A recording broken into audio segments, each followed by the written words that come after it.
Hi, Tim. How are you today? Hi. Very good, thank you, Megan. How are you? Good. Thank you so much for You speaking with me. Megan? Megan, yeah, my parents wanted It's every Megan. letter in there. Yeah. It's Irish. Yes, it Hi. is. Yes, ma'am. How are you? Pretty good. Yeah. Yeah. I flew all the way to New York for a premiere that I wasn't able to attend because I got sick. Oh, no. So I'm stuck in a hotel room because Yeah. Oh my gosh. Well, I'm hoping you I got a feel flu. better. Yeah, Oh thanks. God, I hope you feel better. I really do. That sucks. But I Yeah. do appreciate you, braving this and doing this Oh, for me. sure. No, this is what I'm here for. Yeah. I'll talk about this movie all day. Well, let's get to it. What a great movie. I was talking to Matthew, Dennis, and Alicia earlier today about the film, and yeah, and let them know that you guys were able to capture the magic from what was in the musical to here, and for you to adapt what you wrote for the musical to this film. How hard was that to kind of have to let go of certain things that you did crafted for the musical, but also bring new things to the movie? Yeah, it was mostly not hard because Chris Nightingale and Laurie Perkins do all the work, right? So because I'm not classically trained or anything, I'm not the orchestrator. I don't the score is all Chris's and the Mm-hmm. orchestrations are all Chris's. And they're built on my themes and Yeah. my work, but that work was mostly done 13 years ago. Um, I did have to be involved in decisions about how to make the movie not 2.5 hours long, um, and and I was very keen to be open to all that stuff, and I did understand that there's things you can do in a theater that would just put the film narratives have to be a little bit more direct. Basically, you can't quite digress as much, I don't think. And so we were all about trying to make sure the narrative drive was like a steam train, that you got on the ride and you got Matilda to school and you set up everything you needed to set up, but you need to get to that. Well, you need to get to Miss Honey and Matilda's relationship. Really, you need to start that going, and you need to put the focus on that. And then I got to write the new song, which um, it took me a while to come around to because I didn't want to add anything just for the sake of it, just for novelty. I've always thought that Matilda the musical works as a whole, as a piece. It's all very carefully constructed so that there are through lines and repeating themes and repeating harmonic basis to, Mm-hmm. there's all sorts of stuff in it. Bruce and the hammer and quiet all have the same semitonal build through their opening phrases, but used in really different ways. And just all those sort of things you care about when you're a composer that I didn't want to unbalance. Mm-hmm. But when a certain draft of the script came through, it was like a lightning bolt. I just went, oh my God, this definitely needs a new song. And Matthew and Dennis were just like, we don't know how to end this movie. We think you need to do it. And I went, okay. So that was a huge joy once I had realized how effective it would be to have a song over a montage at the end that would allow us to play out some of the happy ending. Um, and once I started looking into what that song would be, I realized there was a beautiful trick we could play, or at least there was a resolution to a lot of the musical themes and the themes that might be really served by a duet, basically. Mm-hmm. A duet that becomes a chorus number. For you, when you wrote that song, did you know that Lashana and Alicia would be cast in the film, or was this something you just based on? Here's the script, here's how it ends. We need a song. Yeah, no, I don't. I think it was before casting, long before casting. Um, I have to admit, I think when I write songs for musicals, I'm not imagining, and maybe this is because I'm an actor, or maybe it's just because I don't know anything about musicals. I didn't study it. I don't. I've seen a few, but um I'm not picturing them. It's me. I'm Matilda, and I'm Miss Honey, I'm whoever I need to be. You know, if I'm trying to say something from a character's point of view, I'm saying it from my point of view. I'm just being a 6-year-old girl, or I'm being a, you know, despotic 50-year-old hammer thrower or whatever. I think it's more like that. So I don't have to picture the people. But it's also, I think, what makes your music so good for this musical is you add the comedy into it too. You know, even though Miss Trunchbull is absolutely insane, she still has a funny bit to her when you're listening to her sing. And it's the Yeah, she's lyrics that mad. really resonate that. And that's you. That is your work. Yeah, I guess that's right. I mean, but it's also very inspired by Dahl, because he was very naughty. You know, he's very Mm-hmm. wickedly funny, and it's his great talent. And the thing we have to remember is that kids can cope with all sorts of stuff, and not only can they should. It's important that we tell stories.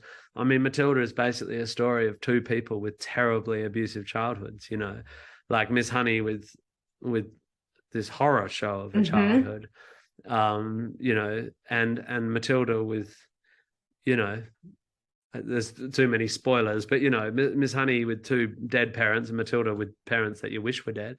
um and and yet, if you tell that story right, you can actually look it in the eye. I mean, when I first watched this film all put together, I'd seen lots, I'd seen it in Mm-hmm. development, but I remember thinking, God, this is heavy. Like, who's this for? I was a bit worried. I was like, maybe it's for 10-year-olds and up. Like, maybe it's not for kids. And then once it was all done and Matthew had sort of weaved his magic with the edit and the score was fully in, and it's so beautifully bonkers, so Dalian and yet not. So as Matthew says, 1 foot off the ground, 1 foot on. So it's anchored Mm-hmm. in reality in a way that the theatre show is not. But it leaves half of the world is so imaginative that you can throw kids by the hair and you can set off explosions in during phys ed, and and you can sing. The Yes. most important thing is characters can sing without the audience going, why are they singing? Because the thing's ungrounded whilst being grounded. So it's grounded in hard truths about hard subjects, about, you know, mistreated children and terrible headmistresses and needing love and not being able to find it, and all this. But actually I've watched 7-year-olds and 6-year-olds. Well, I mean, I think it's still for 7 or 8-year-olds really, Mm-hmm. but they're fine. They're Yeah. fine because they know they're in a story world, and that's actually the place where we can talk about these things. You know, we don't have to be really sincere and sit kids down and say, this is the truth about the world. You know, we don't need to tell kids the hard truths on the statistics of child abuse. Stories is where they Mm-hmm. first learn about this stuff in a way that they feel safe. In a way they feel safe.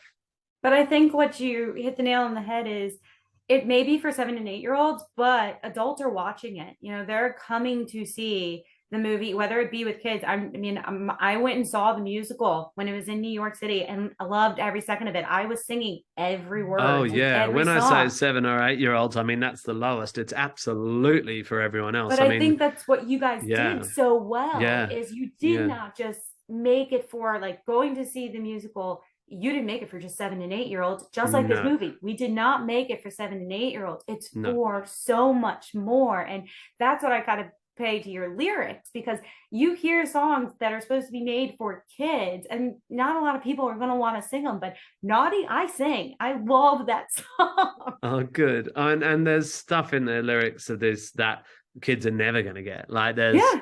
there's lots of stuff that is for adults, but they don't. It doesn't isolate kids. I mean, Yeah. When I Grow Up is a perfect example in that when I grow up, they all understand all the words, but adults and kids are getting totally different experiences.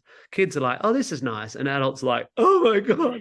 Like adults cry during When I Grow Up because it's talking about something kids don't understand, Yeah. and we could go into that, but it taps into something in adults about nostalgia and about their sense that they've let their childhood self down a bit and stuff, but not in a nasty way. It makes them feel emotional and reminds them of their childhood selves, you know. And so all the song, I mean, I think this film and the music. I mean, if you're going to write a West End musical that's going to run for a long time, it has to be enjoyed by adults, Hmm. because otherwise people just get sick of bringing their kids to something they're not enjoying.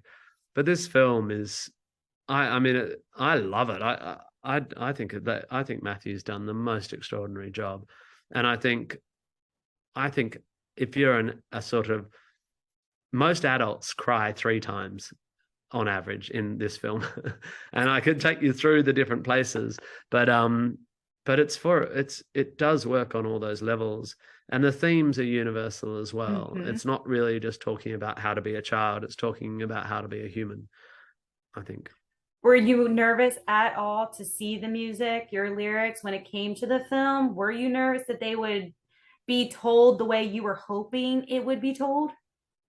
I think I have a almost acolytish faith in Matthew. I do think he's brilliant. I Hmm. love working with him. I've worked with him on Matilda and Groundhog Day, and Hmm. he's someone I love very much, and I love his brain. So I didn't, I certainly didn't think I could do any, like I was like, you go do it, mate. You're the genius here. Um, but I was really excited because one thing I know about my songs is they're very dense. They're dense with ideas, they're dense with lyrics, and they're dense with musical ideas too.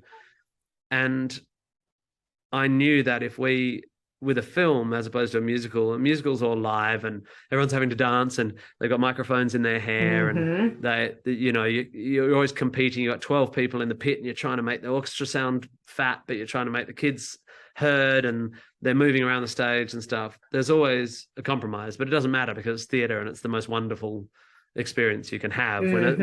When a theater experience, there's nothing like it.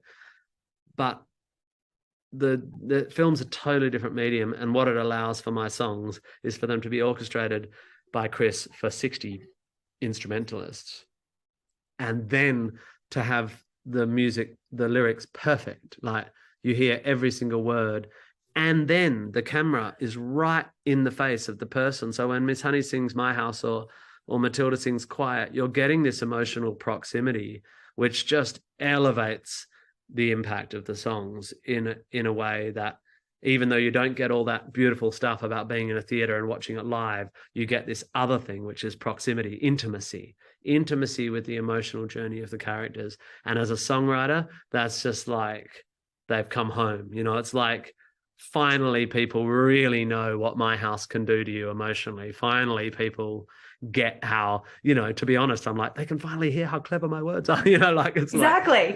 yeah. So it's been absolutely joyous. And I guess I was worried about the film just because it's a huge investment of Matthew's time and passion and Netflix and Sony's money, and but I can't believe how well it's turned out, to be honest.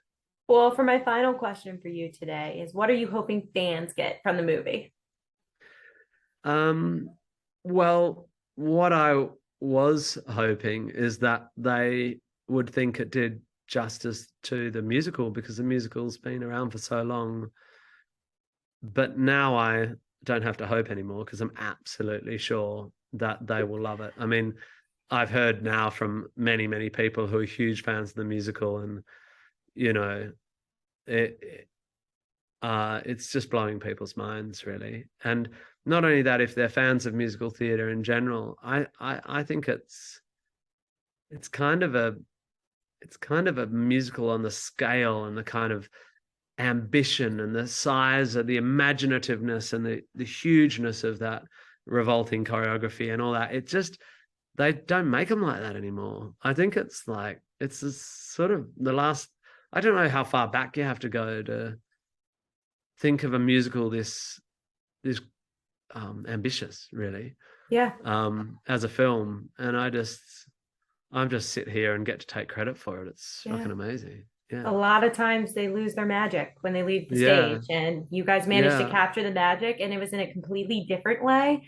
It pays Yeah. tribute to the musical, but it also makes it its own, Yeah. which is a kudos to you guys for not only crafting a great musical, but being able to bring it to life. So I thank you so much for speaking with me today. It's a pleasure, Megan. Thank you. And I think I think just as a final word on that is the risk that was taken, ostensibly a risk by Netflix and Sony, by Working Title Pictures, by in letting Dennis rewrite the Dennis who wrote the musical to rewrite the film, and Matthew to direct it. That is not what you usually do, but those guys are just brilliant, and because it's been going for 12 years, they've had the time to step back from it and be a bit more objective and realize that there's another version of this story to tell. So I think it's a very unusual sort of lightning in a bottle piece of work, really.